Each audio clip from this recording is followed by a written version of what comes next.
And I'm Channing Frampton. It's Sunday, December 9th. We'll have those stories in just a minute. But first, let's get a check of your forecast. Brittany, you're tracking a chance of some storms today. Yeah, we're going to... Neighbors in Lehigh Acres are on alert this morning after a shooting sent one person to the hospital yesterday. They say it's usually not a violent neighborhood except for one house. Neighbors say the homeowner constantly has different people living with him. Deputies say the shooting is an isolated incident, but that's not stopping neighbors from being careful. A man from Lee County is behind bars this morning after robbing a woman at gunpoint. Deputies arrested Wilter Lagos for armed robbery. It happened on Palm Beach Boulevard and Waverly Avenue in Fort Myers. He faces multiple charges. Cape Coral streets are clear again this morning after thousands of motorcyclists took part in Bike Night. And several changes were made this year. Due to the wider sidewalks in the area, the street space was narrower. All bikes and vendors had to set up elsewhere. While the change upset some, the city says they're open to making improvements for future bike nights. Coming up on 6/11, and the snow is falling in western North Carolina. May not stop until the morning, but National Weather Service says 8 to 12 inches could fall before the storm is over. And they can expect some high winds there as well. And that same storm system is going to affect our weather today, right, Brittany? Yes, we are going to see that chance for strong to severe storms. Of course, snow here in Southwest Florida. Thank We are goodness. yeah, none of that here. President Trump confirms he's looking for a new chief of staff. He told reporters yesterday that John Kelly will be out by the end of the year. Kelly's eventual departure caps off a tumultuous tenure. He was initially credited with restoring order to the West Wing, but his iron-fisted style drew some criticism, and we're still waiting on his replacement. We'll be announcing who will be taking John's place. It might be on an interim basis. I'll be announcing that over the next day or two. One of the leading contenders to replace Kelly is Nick Ayers, the 36-year-old political strategist currently serving as chief of staff to Vice President Mike Pence.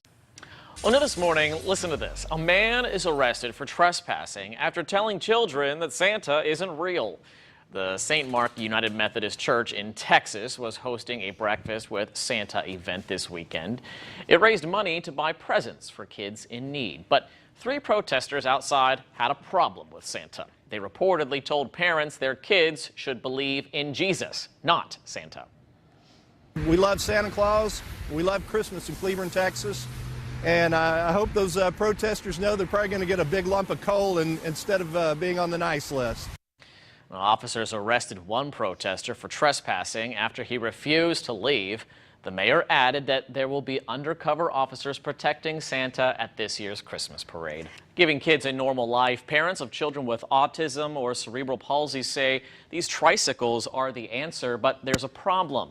Insurance doesn't cover them. Now, only on Wink, one Southwest Florida company is making sure these kids don't miss out. We're really happy to be here. Eric Garcia is happy to see his daughter riding this adaptive tricycle. She is 8 years old. Okay. She was born with cerebral palsy. But that's not stopping her from riding. And he says it's getting her on her feet. Before she had a walker, and now she's able to walk freely on her crutches. It puts tears in your eyes when you see their happiness and how much it means to them. Jack Johanneman is with the Save the Kid Fund, helping get these kids their bikes and put smiles on their faces. This is probably one of the most important things that you do in your life. And these bikes aren't cheap. This one alone would cost more than $1,000 if they were paying out of pocket. And neither Medicaid nor private insurance pay for these devices, putting the burden on families like Garcia's when medical expenses are already an issue, which is why folks like Bob Risch with Grampy's Charities are happy to help out. Giving back is good medicine for both people, for both ways. The giver and the one you give it to. Giving to the Garcias as thousands of other kids still wait for help.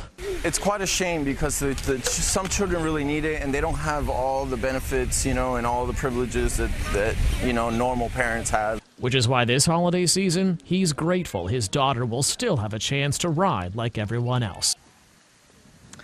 And Sanibel Captiva Community Bank partnered with Grampy's Charities and Robbie's Riders to make that donation possible. And I got to tell you, going out there and seeing those kids, their faces just light up with a smile. It was so good to see. Yeah, I'm sure. The parents, too, seeing their children get to do that really is heartwarming, especially this time of year. Absolutely. 'Tis the season. Yeah. A robbery caught on camera sends an elderly woman to the hospital. Here's the surveillance video. A thief steals the woman's purse at a McDonald's here in Okeechobee. You can see her chase after him, and they try to get it back. She opens his car then, and that's when he starts backing up and runs over her. Police are still looking for this crook this morning. So I think he can Cute handle it. dog. Does Theodore like the snow?